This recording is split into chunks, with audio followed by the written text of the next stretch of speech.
But anyway, so John Y. Brown is dead, and you know who ain't feeling too good himself? Who's that? Another one of our old friends, Brian. Another one of our old friends. Longtime listeners of the show. It's been a couple of years since we've mentioned this fellow, but there's an Outlaw Mud Show guy up in Pennsylvania, one of the garbage wrestlers, the death match wrestlers. And we affectionately call him Grover. Well, Grover's not doing too well over the past week. And I know what a lot of people are going to say. They're going to say, well, Cornette, how can you be so petty? How can you be so grumpy to enjoy someone's misery and misfortune? Well, I don't normally enjoy people's misery and misfortune, except when they have been a person that wanted to tell me in the past how to modify my behavior. And what a rotten, sorry son of a gun I am.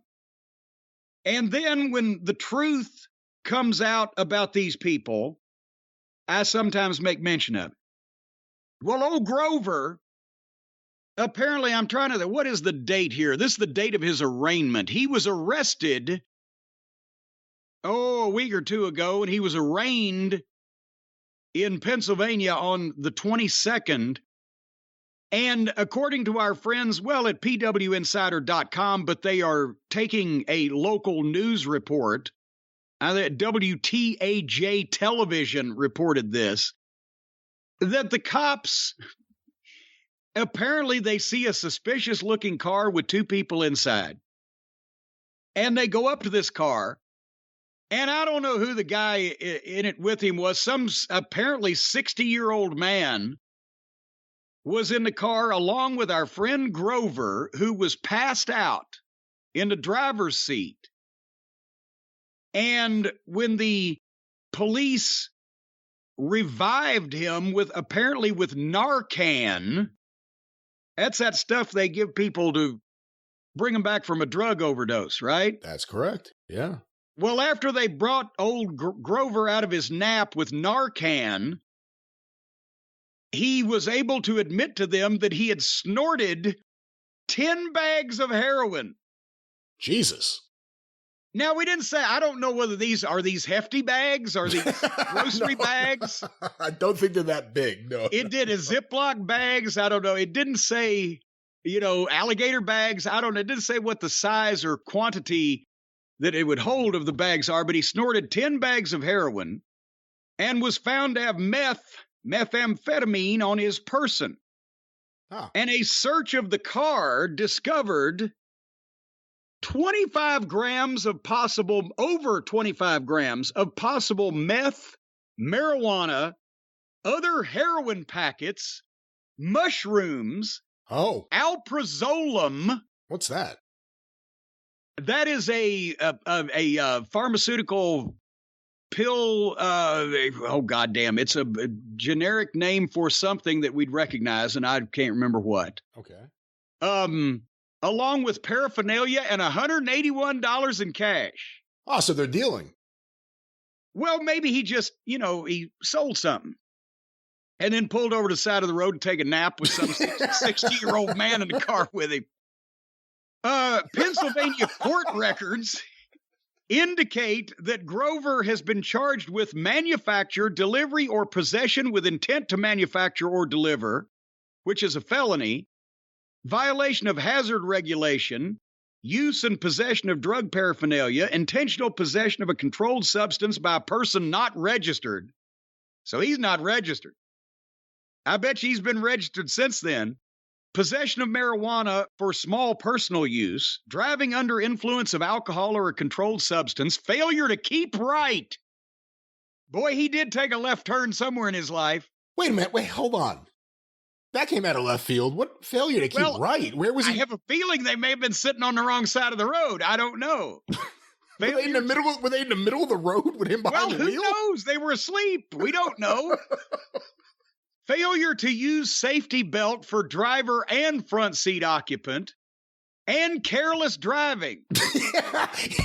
Now, I guess if you did indeed snort 10 bags of heroin and then drive that would be a careless thing to do. So Grover remains incarcerated at the Huntington County Jail in Pennsylvania with bail set at $75,000. Court records indicate he is unable to post bail. And unless he is able to do that, well, with $181, I don't see why he couldn't get out of anything. But unless he's able to make bail, he will remain there through his arraignment in January. So they found him and the 60-year-old man sleeping, him behind the wheel. However, they also charged him with failure to keep right and careless driving. Did they actually catch him driving like a maniac by the time they got to the car? He was passed out? Well, or potentially was this one of those deals where somebody else called about an erratic driver, and when they got there, they found that he'd just gone to sleep? Who knows? And I know a lot of people are saying, well, who is this guy? And I've mentioned that he was another one of these people that told me I needed to modify my behavior, but as I said, he's one of the deathmatch guys. He's the guy that took a vertical brainbuster off the top of 2 ladders through an apparatus of light tubes at some mud show in a barn a couple of years ago.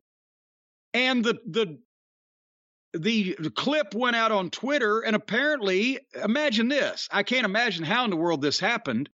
One of the light tubes stabbed this moron up under his arm and severed not only arteries, but muscles, and it was close to an amputation.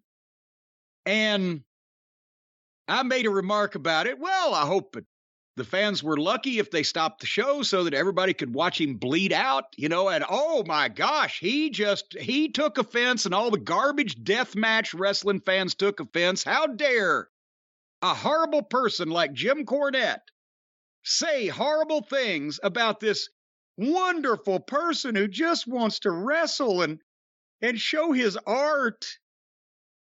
And then I also mentioned that, they started a GoFundMe when this moron did this to himself, when he let some other untrained, fat, tattooed fuck pick him upside down and drop him head first off ladders through light tubes. When he had to have emergency surgery, they started a GoFundMe. And do you know how much of that money went to heroin?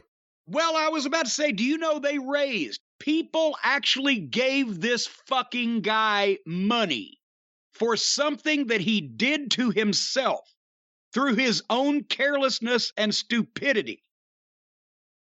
$10,435 that innocent fans that have been taken in by charlatans like this and have been suckered in by goofballs like this, that there's something special about this motherfucker and his ilk. There's no hungry children. Well, we all know cancer's been cured. There are no mistreated animals being abused. Let's send our money to a fucking heroin addict that butchers himself in garbage matches in front of nobody to feed his own fucking convoluted ego. That's why I say shit like this about these people, because they do stupid shit like this to themselves because they don't have any other talent in life. And then when they fuck up, they're not grown adults that have insurance and can take care of themselves. Then they beg people for money. Well, there's people that legitimately have problems that are not of their own making, and they need help. And they're the ones that get the shaft because nobody knows who they are. They're not public figures. They're not well-known deathmatch performers. They're just normal people that got fucked by fate or kismet or karma or the United States medical system or the United States legal system. And they need some help, and they try GoFundMe, and nobody knows about them. But this fucking moron, how much money does 10 bags of heroin cost? $1,000 a piece? Well, there you go. He just snorted his GoFundMe. Fuck you. Is that how much those bags cost? I don't know. That's why I asked the question. I said, is it $1,000 a bag? I haven't bought heroin lately. It can't be that much. Inflation. If he had Okay. 10 of them, where would he have gotten the money for 10 of them to snort? There's no way. Well, Other than a GoFundMe, everywhere would he have if you gotten didn't money? snort 10 bags of heroin, would you make that up and tell the police you did? No. All right, so anyway, there's your deathmatch wrestlers, folks. There's your garbage championship wrestling people. Convicted felons, fucking drug addicts, goddamn unemployed dregs of society on the side of the road, passed out, potentially endangering the public. Get in the fucking t-shirt business again, clown. Maybe you earned enough money to buy yours. Oh, I forgot that didn't work out real well for you either. Anyway. He's coming back to work with the 60-year-old man next time. You know, at what point, at what age do you have to get where you say, okay, I'm going to stop. I'm going to retire from wrestling. I'm however old I am, 86. There's no reason for me to be taking bumps anymore. I'm going to quit snorting the heroin. What age do you have to get to where you go, you know, maybe I ought to be just stopping snorting this heroin. I'm too old for that. I don't know. William Burroughs thought you could never be too old for that, so I really couldn't tell you. I don't know why people feel that they have to just continue on doing instead of doing new shit that's more amenable to the age and or if shit works, keep doing it. If it doesn't work, try something new. Well, if I was caught on the side of the road with every drug except goddamn Metamucil in a passed out condition and only had $181 to my name, I'd probably try something new.